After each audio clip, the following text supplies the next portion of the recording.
What's the story, Morning Glory? What's the word, Hummingbird? Thank you so much for clicking on my channel and for joining me for this review of 90 Day Fiancé Happily Ever After Season 9, The Tell All Part 2.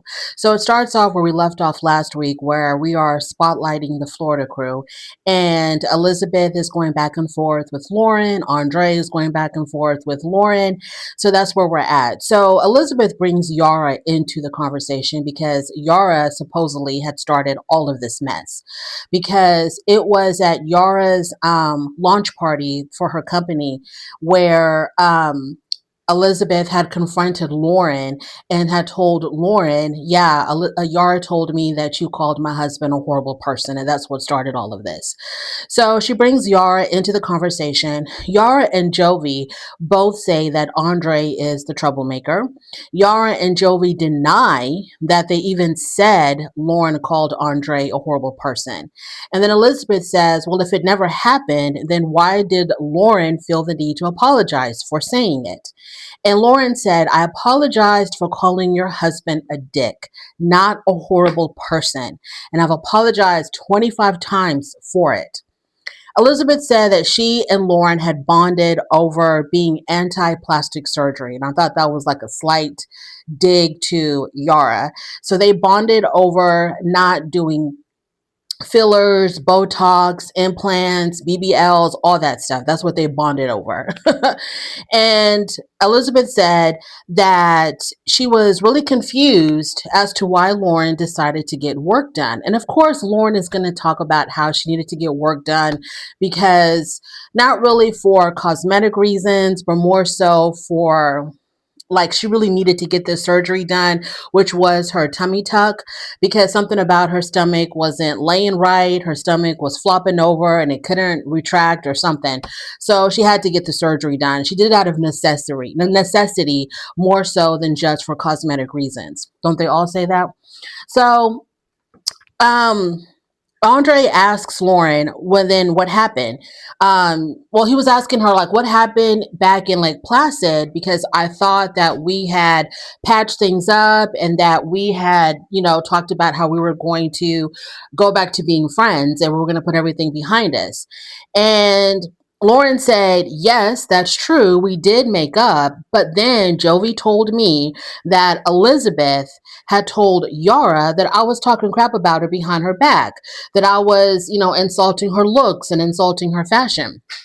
So they play that particular clip where Elizabeth and Yara were talking in the bathroom, and Elizabeth had told Yara that, yeah, Lauren says that Miami has gotten into your head and that you've changed, and, or whatever she said, that whole thing. So they play that clip back, and Elizabeth, oh, and she also had told Yara that she needed to be careful around Lauren. So Elizabeth said that she stood by what she said and that she's a girl's girl and that it's all about girl code to tell one friend what the other friend said about her. And I'm like, girl, that's not girl code at all. That's being a horrible friend. You can't, in a friend group, when people are talking about each other, as they will do, you can't go back and tell the person talked about, hey, this is what so and so said about you. That's not being a girl's girl. That's not upholding girl code. That's breaking girl code by violating trusts and showing that you can't keep secrets and that you don't respect confidentiality. Like, what the hell are you talking about, Elizabeth? Yara tells Lauren that, she tells Lauren, I've heard a lot of people, it's not just Elizabeth that has told me this, but I've heard from other people that you're going around saying that Miami has gotten into my head. And Lauren says, I've said that you fit very well in Miami. And she has said this in her confessional. When the producers asked her in her confessional, what does she think about Yara's fashion? And Lauren has said time and time again, she has said on camera that Yara fits with the whole Miami aesthetic. She fits right in because she does. And she really does. And Lauren says she doesn't fit in, Podunk, Louisiana, she fits in a city like Miami, which she does. Now, has Miami gotten into Yara's head? I have no idea. I don't know about that because I feel like Yara has always been this way. Like she's always been about fashion and makeup and hair and looking a certain way and presenting a certain aesthetic. I think that's always been Yara. So she just found her home in a place like Miami. Yara said that she's friends with Lauren, but when it came to are you friends with Elizabeth, Yara was like, I'm not really sure about that. It doesn't really matter. Elizabeth isn't friends with anybody. Elizabeth doesn't care about being friends with anybody. All she wants is Andre. Elizabeth just wants Andre. She doesn't care about her family. She doesn't care about friends. All she wants is that man.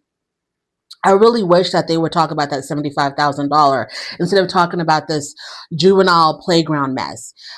Who said what? Who said she said all this other nonsense? I don't care about that. It's just stupid that the whole entire season, that their storyline has basically just been about he said, she said, she said, she said. That's all it's been about. Hey, Lauren said this and that about you. Yara said this and that. That's all it's been this whole entire season. Nothing of substance, nothing that's remotely interesting. It's just a bunch of nonsense making these grown adults look like children.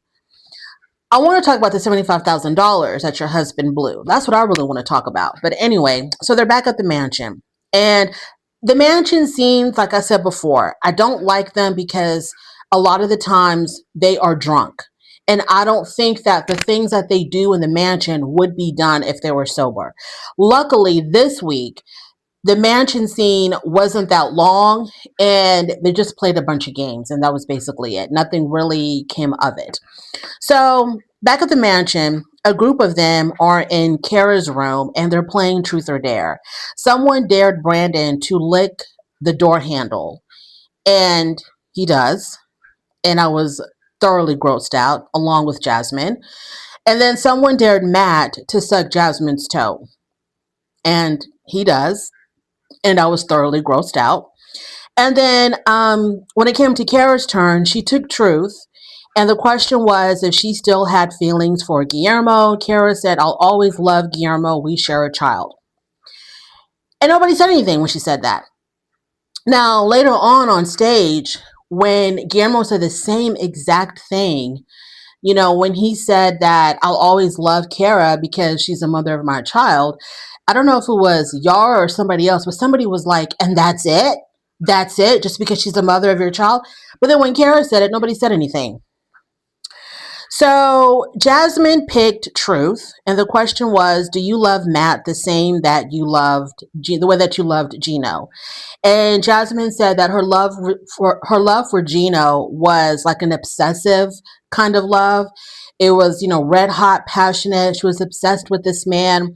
And as far as Matt goes, she says, I love Matt. I love Matt.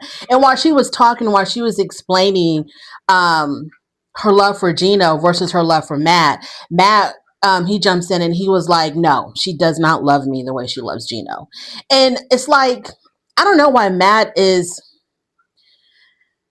I don't know. I don't know why Matt, he knows that Jasmine, her feelings for him are not that strong or not as strong as they were for Gino. He knows this, right? Because she declined his proposal. And she's saying right now in front of everybody that her love for Gino was very passionate and obsessive, but she does still love Matt. I don't know why Matt puts up with this. Like, why does he put up with a woman who is, not that crazy about him? And like, he's sort of like a placement holder for the next person that comes along to sweep her off her feet. Like, he's the rebound guy, basically. He's just a rebound guy and he puts up with it. So but she does say that she does love Matt. And she also said that the sex was really good with Matt. Now, downstairs, the other group, Andre had asked Gino for the phone number that Gino claims belonged to Matt. And that this is the number that he would see on their phone bill, I guess, or whatever, Jasmine calling all the time. Before they ever came to the last resort, because that's his proof that Jasmine and Matt had a relationship way before the last resort, because this phone number kept on popping up, right? So Andre tells Gino, give me that phone number and let me call it and we'll see if it really does belong to Matt. So he gives Andre the phone number. He calls, it goes straight to voicemail. Well, it rang and then it went to voicemail. He texted, the person texted back, who is this? He called the number again, it went to voicemail again. So then Elizabeth and a couple of other people, they go upstairs to where Matt is hanging out with Jasmine and them. And they go upstairs to see if Matt was even on his phone, if he was the one replying to Andre. But he wasn't. His phone wasn't anywhere near him, I don't think. It definitely wasn't in his hand. So basically we have to conclude that either that number was not Matt or it was Matt, but then he changed his number later. Who the hell knows? Who the hell cares? So now Jovi asks Georgi when was the last time that he had sex with Darcy, and Georgi said about 6 months ago. And the reason why their sex life isn't popping like that is because they're just way too busy, and nobody believed that. And someone said you're too busy even for a quickie. Like that doesn't make any sense. I mean, y'all are married, y'all live together, there's no children. Like why aren't y'all getting busy a little bit more often? Why has it been 6 months of absolutely nothing? Unless there's something wrong, seriously wrong with the marriage, or something wrong with your equipment not working. Like what's really going on? So Darcy joins the conversation and she tells them that Cara had licked her boob, because that was one of the things that they did when they were playing truth or dare upstairs. Someone had dared Cara to lick Darcy's boob, and she did. And so Darcy comes downstairs and she tells the downstairs group, which Georgi is a part of, she tells them that, hey, Cara licked my boob. And she was all excited about that. And Georgi seemed to kind of upset. So because he goes, you're just exposing your boob to everybody. He seemed kind of upset. It's like, well, if you're not doing it, someone else is going to step in and do it, Georgi. So Georgi says that the reason why their sex life is so dry is because Darcy is never in the mood. Darcy is constantly rejecting him. Darcy says that she wants to be romanced. She wants the whole shebang, not just wham bam, thank you, ma'am, and then you roll over and go to sleep. She wants to be wooed. She wants to be romanced. She wants a big production, because, and I understand she's a little bit older and not so hot in the pants anymore, maybe, I don't know. And so she needs something to kind of get her in the mood. And he doesn't do that. It's basically just, you want to do it or you don't. Okay, you don't. Okay, good night. So she says that she needs to be romanced. And Georgi says, so you want to go in the room right now and have sex? And she was like, yeah, let's do it. And I was like, oh, so that's what you mean by being romanced. I thought you wanted like dinner and flowers and good conversation, but all you needed was for him just to say, hey, you want to go upstairs and do it? That's what you mean by being romanced. Okay, got it, Darcy. I don't know why Georgi didn't know that. I mean, it was so much more simpler than what I thought she needed. So they go upstairs and it looked like he passed out. Well, they got in the bed and it looked like they're about to get something started, but it looked like Georgi passed out. So I don't know if anything happened. Now we get to the tell-all on stage. And now it is Cara and Guillermo's turn. So they're still currently married, but they're separated. Cara lives in the marital home. And she says that Guillermo's name is on the deed, but not on the loan. And so she is in the process of trying to remove Guillermo's name from the deed. Guillermo says that he has contributed equally to the house and the household. So half the house really should be his, but he says he's not going to fight it. He says, I'm not going to fight it because I just want peace. And so if she wants to take the house and I have to give up my 50%, I'll go ahead and do that. He's like, I just don't want to fight. And Guillermo says that he would be treated differently if they didn't have a child. So Guillermo goes into this thing where he talks about how disrespectful Cara is to him, the way she talks to him. She calls him out of his name. She talks very aggressive towards him. She uses a lot of profanity when she's talking to him. And he says if we didn't have a child together, that it would be even worse. Basically, it would be even worse. Right now she does have a little bit of respect for him because they do share a child, but if they didn't have a kid together, Guillermo was like, yeah, she would have absolutely no respect for me at all. Guillermo even says that her mother has told Cara that she is disrespectful towards him, like very verbally disrespectful. Cara says her music career, they asked her about her music career and how that's going. And Cara says that her music career it's going very well. It's growing, but in the music industry, it takes a very long time until you're able to see a profit. So she's not making really any money from it, I guess. They talk about Cara's singing career and why didn't Guillermo support her by showing up at her performances. And they show the clip, I think, of her performing and Guillermo not being there, and Guillermo basically talking in that clip where he was talking about how he's just not going to do it. That's just not his thing. And Guillermo says that the reason why he stopped going to her performances was because it just wasn't his scene at all. He says, you go to the performance. After that, you got to go to like 2 or 3 after parties. You're up until 4 o'clock in the morning, partying, drinking, hanging out with all these people. And that just wasn't my scene. I didn't want to do that. Guillermo says that when she drinks, also, this is another issue that he had with Cara, is that when she drinks, she's a completely different person. She becomes very, very flirtatious. And it's like she has no boundaries with other men when she's drinking.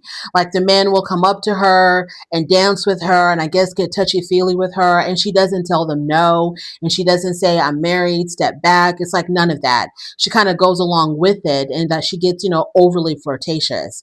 Now, someone said on stage, I don't know if it was Yara or Jasmine, but someone said, well, those are her fans. She's just, commiserating with her fans. Those are just her fans. No, it's one thing if you're doing a performance on stage. Like, y'all remember how, for example, the one that pops to mind immediately to me is like Beyonce when she would perform the song Dance With You, and they would bring men from the crowd or, yeah, either like celebrity men or regular fans. They would bring them on stage and they would do these lap dances and like these very sexy dances in front of the men that were on stage with them. Or even Janet Jackson isn't married, but Beyonce's married. And she'll bring men on stage and she'll be dancing very, very, provocative with the men on stage. But that's part of the show. Now, if she did that at an after party, I'm pretty sure Jay-Z would have an issue with that. Okay, so it's one thing if it's part of your show, but if it's something completely different. If you're doing it just because you want to do it, and you're at someone's house or you're at a bar and you're partying and you're being that way, you're being very flirtatious with other men. I can see why Guillermo would have a problem with that. Cara said that he could also enjoy himself. You can also, I guess she was trying to say, you can flirt with women too. I wouldn't care. If I'm flirting with guys, you can flirt with women and it'd be fine with her. I guess that's what she was trying to say. Guillermo says that they both agreed that Cara does have a drinking problem. And Cara said that when she stopped drinking, Guillermo was still unbearable. Like he was still on her case about her behavior when she had stopped drinking. And so she was like, if it's going to be the same, whether I'm drinking or not, then I'm just going to go back to drinking. And Cara herself admitted that she did have a drinking problem, but she had only stopped drinking for 2 weeks. So Sean had said, so when you had stopped drinking, was it because you were doing it for Guillermo, or were you really doing it for yourself? And I don't remember what she answered. I think she said that she was really doing it for Guillermo. And because she said that she went back to drinking. She admitted that she had a problem. She stopped for 2 weeks. She went back to drinking, and I guess that's just how it's going to be now. I don't know. I don't know like what she meant. Like I can't remember what she said. If she said that she did it for herself or she was really doing it for Guillermo. But it seems like she has a drinking problem and she really doesn't care. Then Sean brings up the DJ.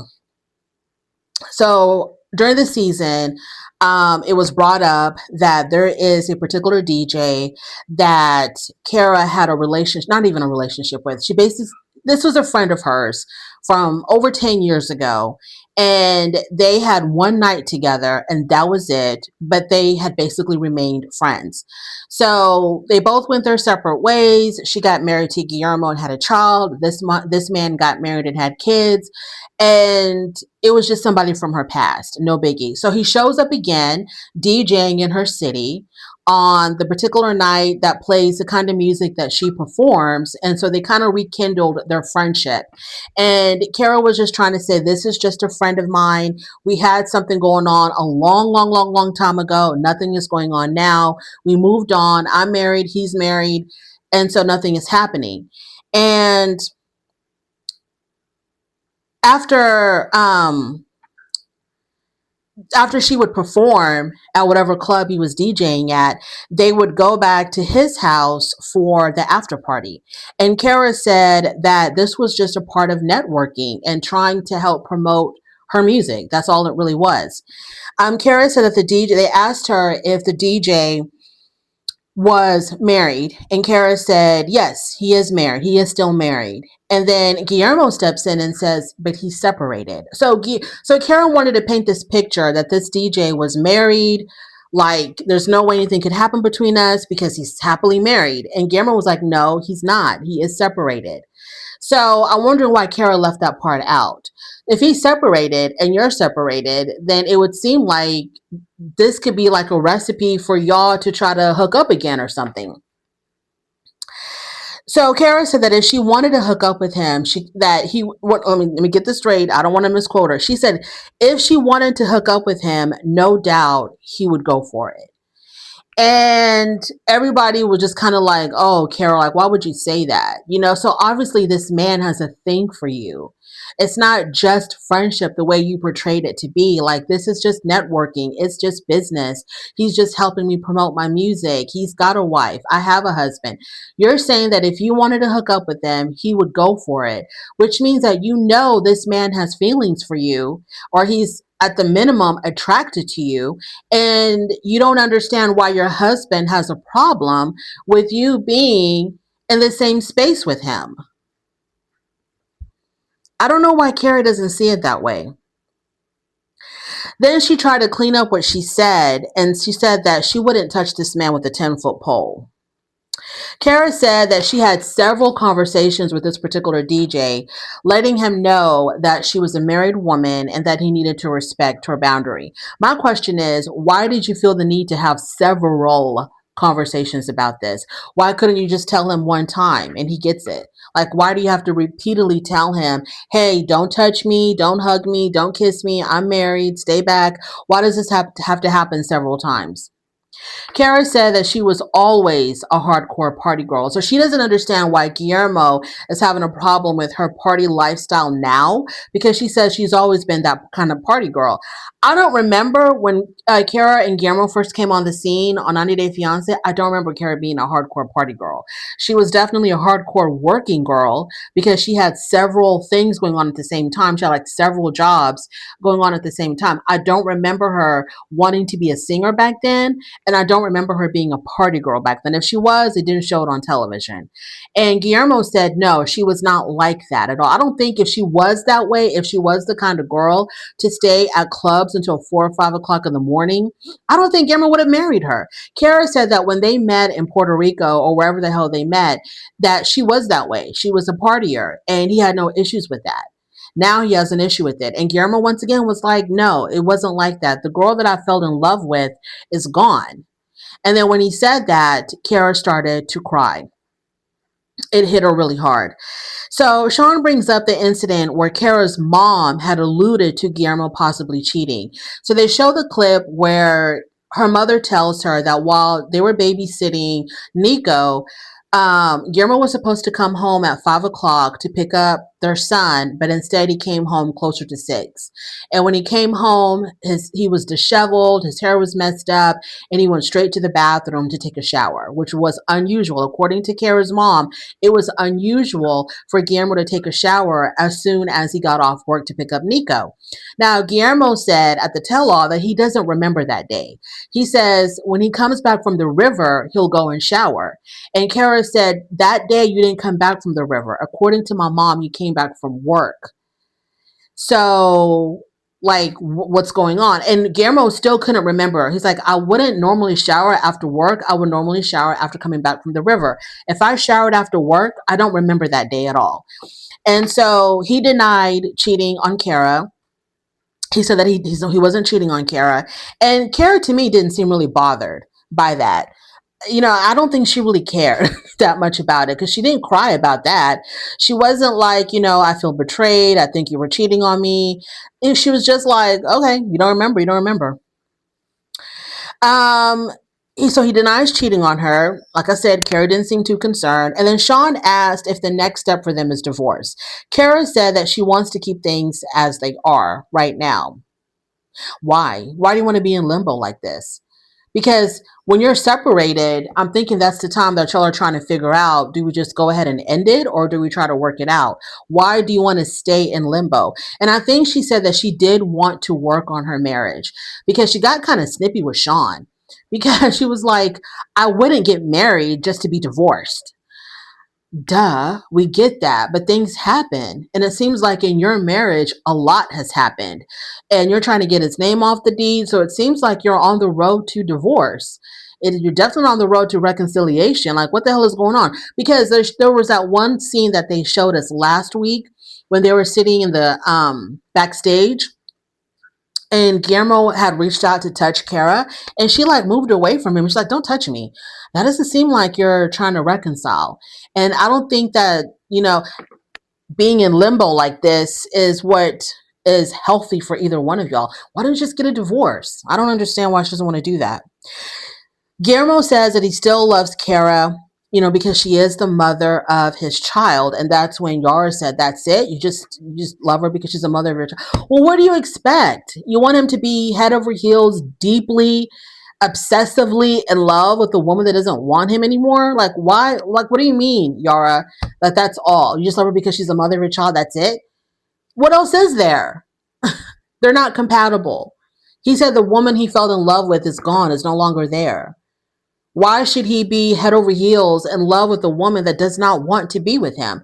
And what's wrong with him having love for her because she is the mother of his child? Because they are family. They always will be family. And he does have love. He doesn't have hate for her. He doesn't have indifference for her. He still loves her because that's still his family and the mother of his child. Moving on to Brandon and Julia. I don't think I have anything else to say about Cara and Guillermo other than Cara to me seems like, well, the thing about Cara that I don't understand is that if you wanted to live this kind of life where you're traveling and touring and trying to build this music career, why did you want to settle down and get married and have a child? Because that's what Guillermo got married for. He wanted to live the married life. He didn't want to live the clubbing life.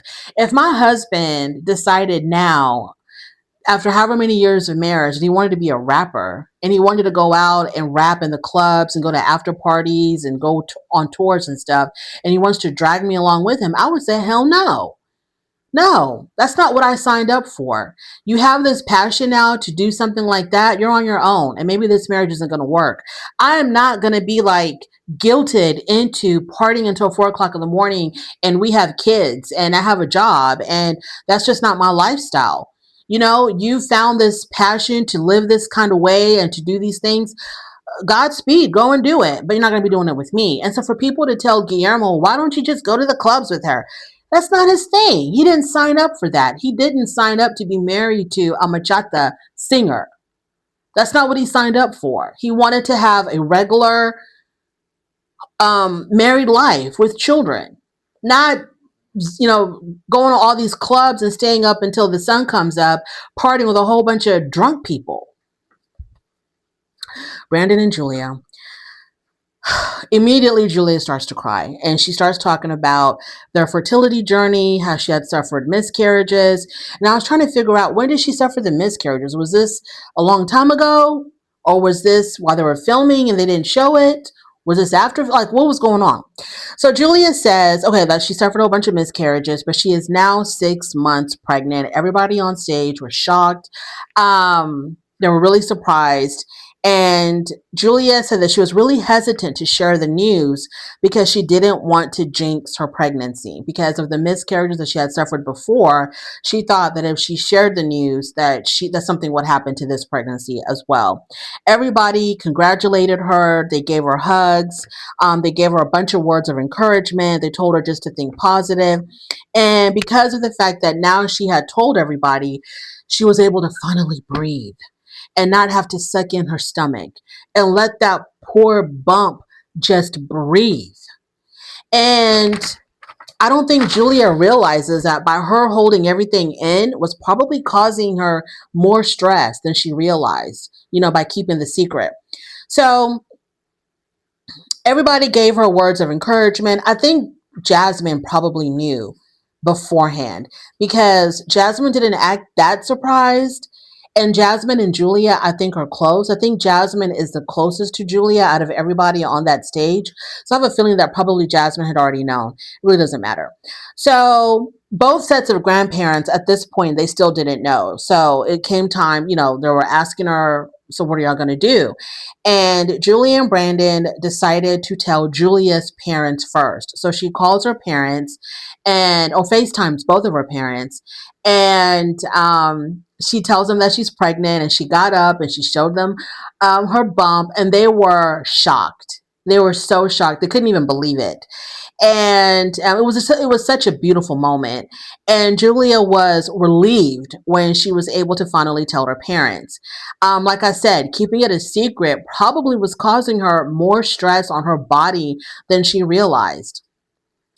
So now it was time to bring Ron and Betty into the chat. Now, before they showed up, they talked about how they have been very distant with Ron and Betty lately.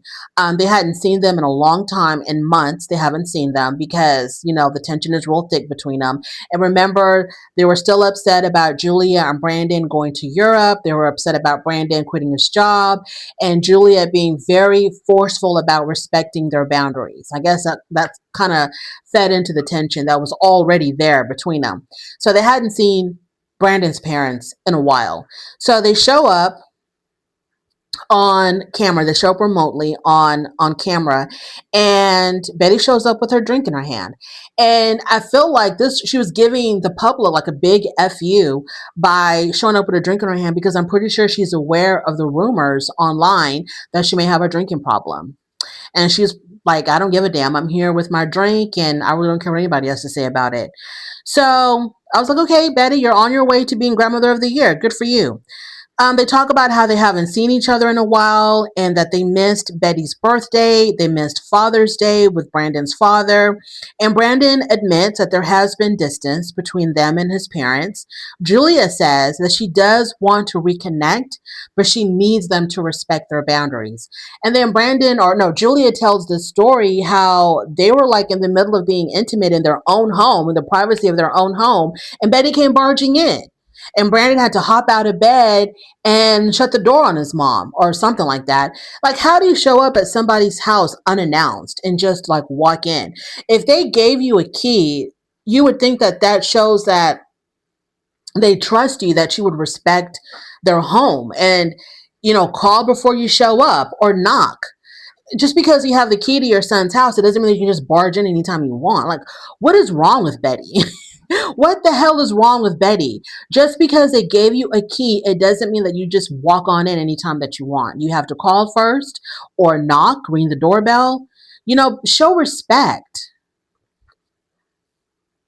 Betty says that they tried to reconnect with Brandon and Julia, but they kept getting the door shut in their face. Not enough, as far as I'm concerned. And Julia says that there is something that they have been hiding and that they need to tell them. And that's where the tell-all ended. So there you have it. So next week is when we're going to see Julia and Brandon finally tell his parents that they're expecting a baby. And that's going to be quite interesting. So their friends know, the cast knows, Julia's parents know, and I don't know how Betty's going to take that. Now, the cast did tell Julia and Brandon that once they find out that they're going to be grandparents, whatever they're upset about, they're going to let it go. Whatever's pissed them off, they're going to let it go. Let's just hope that that's actually what happens. Thank you so much for joining me. I really do appreciate it. On your way out, please don't forget to rate the video. If you like this content, please subscribe to my channel, and I'll definitely talk to you later. Bye.